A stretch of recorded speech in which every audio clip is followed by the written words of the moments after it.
Welcome all to jsbiology.wixsite.com.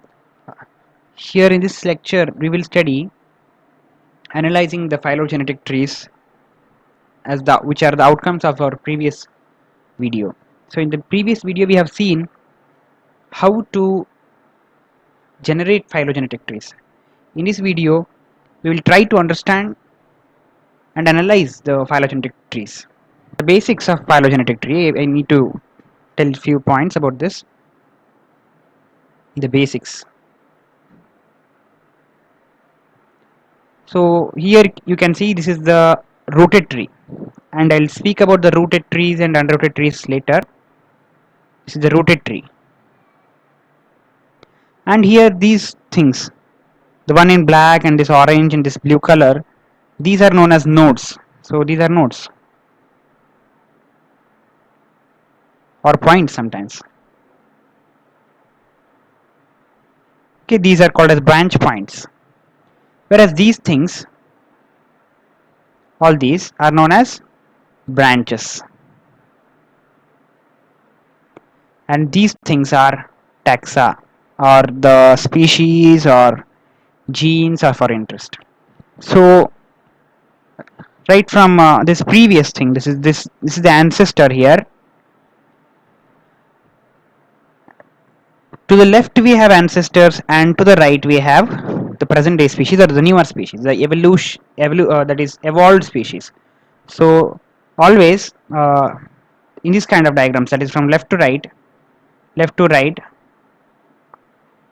we need to see this. This is left one was the ancestor, the right one is the progeny. Okay, or the evolved ones. So we will understand how to analyze these in the next slide. So this slide, this phylogenetic tree is uh,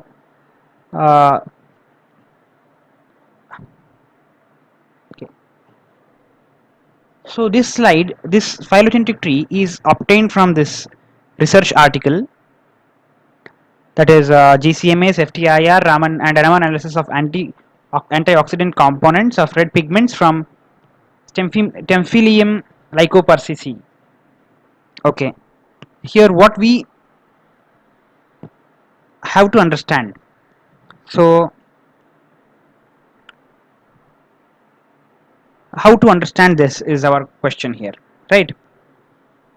Okay, so as we have seen in the last slide, you can make one important outcome here, that is this is not a rooted tree, this is an unrooted tree,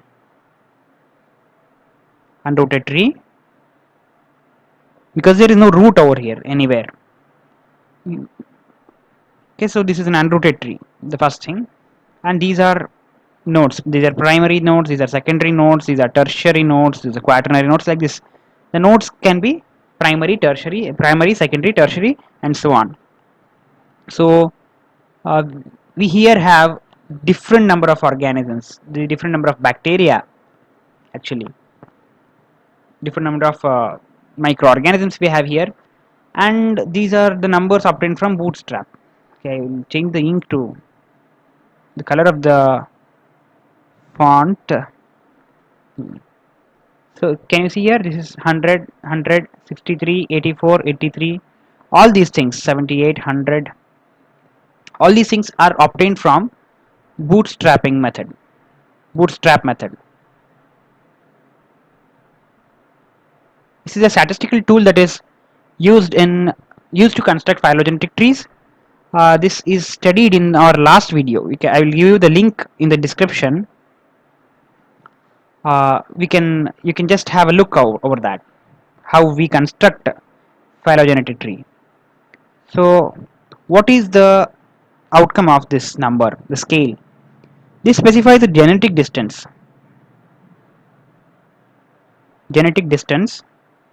of each of these microorganisms, and this 0.01 is the substitution. It says the substitution of how many nucleotides, that is there is hardly 1% chance of the substitution of nucleotides, and this distance, so how much ever this is, it corresponds to the distance here. If this, see, distance is so small that the probability of substitution of a nucleotide there is very less, very less, because this large, the distance is showing 1%, and this should be some around some 5 6 parts of this, 1/6 or 1/5 part of this, so it should be having lesser probability of a substitution. And these numbers show the 0, 100, 84, all these numbers show, the bootstrap numbers show the statistical significance of the difference. That is, here the software is 100% sure that these two species are different. This is the first two species are 100% different, and it is 100% sure that they are different. Now, when showing this at this node, where it is showing 63, these two, Stemphylium vesicarium strain EP S26 and Pleiospora herbarum 96-4, these two are distinct from each other with 63%, around 63% confidence. So this is the confidence level the software has over these arrangements. And we have the species mentioned in this paper.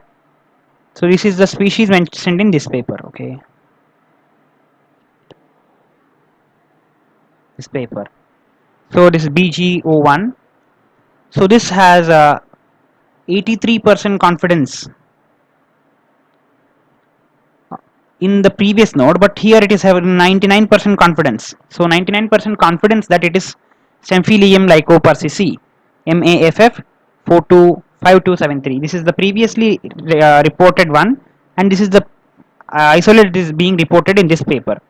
So it shows that they are so closely associated that is there, and there is 99% confidence the software provides that this species, the reported species, or this BG01 species, belongs to or is a closest relative of Stemphylium lycopersicii.